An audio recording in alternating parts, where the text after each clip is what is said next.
amesha aliko kwenda kula prakasaka. Mimi naitaka prakasaka. Sio Pasaka hiyo. Pasaka ilikuwa ni sikukuu ya Wayahudi. Hii wanaosherehekea Wakristo ni prakasaka. Kwa sababu haieleweki. Hao wenzenu walisherehekea Pasaka kwa sababu ni sikukuu ya mikate isiyochachwa. Ninyi ni prakasaka kwa sababu mnapika wali na kuku. Hiyo ndio tunaita prakasaka.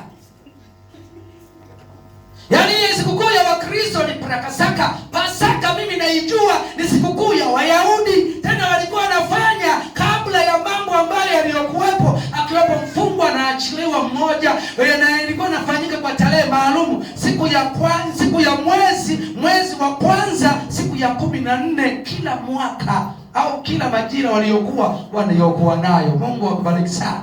Lakini prakasaka hii mimi naijua kama prakasaka ya Wakristo. Na ndio maana sisi sio Wakristo. Wakristo ni hao wana prakasaka na mengine walionayo. Mungu akubariki sana.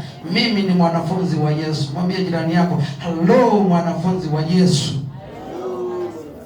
Ukisoma katika ile Matendo ya Mitume sura ya 11 mstari wa 26, na wanafunzi waliitwa Wakristo. Ina maana Wakristo hawakuwepo, lakini wapagani wa Antiokia ndio shetani akatumia mpango wa kuwaita hao ni Wakristo.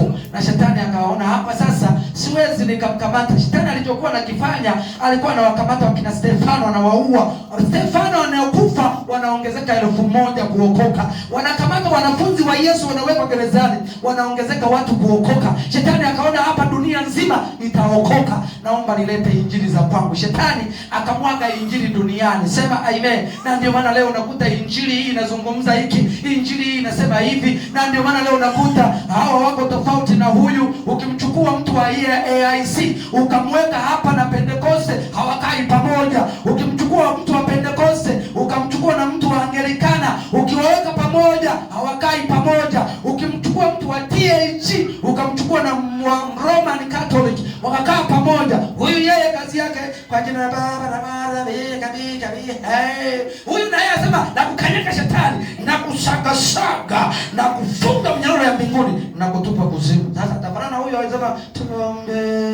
Amen.